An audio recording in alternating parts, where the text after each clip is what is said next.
Hello writers, welcome to today's class. In this lesson, we're going to practice checking our work using a checklist. So yesterday and on Monday, we have spent some time writing our information writing in class. And today we're going to use the checklist to see our work. So this is the checklist that we'll be using today. There is a section for grade 3 and there is a section for grade 4. However, today we're going to focus on grade 3. However, if you want to challenge yourself, feel free to check points for grade 4 as well. Okay, so let's look at our first section. It says overall, so that means from the very beginning of your writing to the end part of your writing. So did you teach readers information about a topic? Did you put ideas, observations, and questions in your writing? So if you think you did, you're going to give a little tick mark on yes. If you think you're starting to, you're going to give tick mark in the middle points. And if you think you did not, then you're going to check on the left one. But then what does it mean to teach readers information about a subject? So overall, when you read your whole writing, did you talk about a subject, and then did you write in a way that you teach someone about your topic? And then did you include a lot of ideas? Did you include some questions or observations in your writing? And the next point is lead. I wrote a beginning in which I got readers ready to learn a lot of information about the subject. So lead is usually in the beginning of our writing. So I have included some examples to give you some help. So this is Joel's information writing, and he wrote about what bats eat. And this is his lead. Here he says, small bats eat fruit like bumblebee bee bats because they are all too small to hunt for small mammals. Also, so his sentence is not over. Also, bumblebee bat eats any insect. Some of the fruits bumblebee bats eat are oranges, apples, grapefruits, and bananas, and so on and so forth. So for this one, he has a long introduction, but then does it give you an idea on what he is going to talk about? Yes, but it's not very clear on what he is writing about. Whereas this one, this is Jacob's writing. Here, this is his lead. Here he says, a turtle have lots of important parts. Each part do something very important jobs. So I think he's trying to say a turtle has many different parts and each one has its importance. And for this one, yes, he has the lead and he is giving a clear idea on what he is going to address. However, for Joel's, he has a lot of information, but it's not as clear as Jacob's. So check your work and see if you're giving out a clear introduction. And if you think you did, then you're going to check in yes. The next point is transitions. I use words to show sequence such as before, after, then, and later. I also used words to show what didn't fit such as however and but. So I want you to try reading your work once again. And then when you're checking your work using a checklist, it's important that you have your writing open right in front of you so that you can refer to it as you check through the checklist. So for transition, can you find any words like after, then, later, however, but?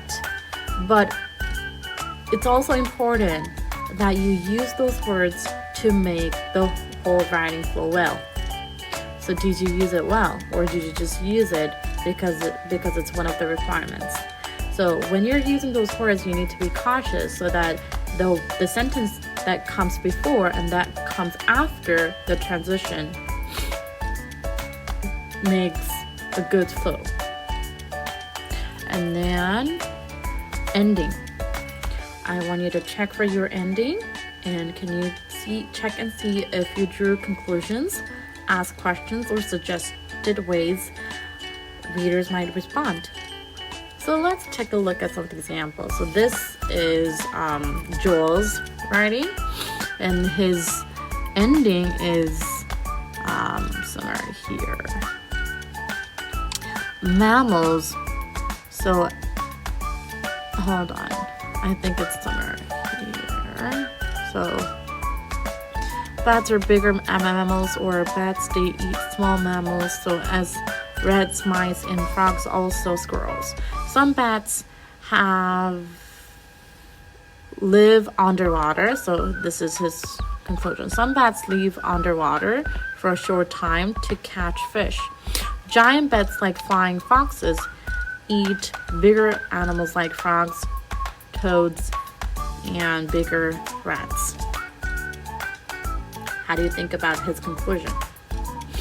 Does it sum up the key points? Does he talk about the importance of his topic? What about, let's look at Joel's. Here, this is his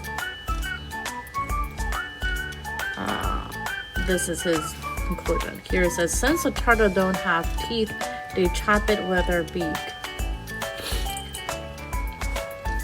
So for this part, yes, it's asking you whether you have conclusion for each subtopic, but more so for your whole writing.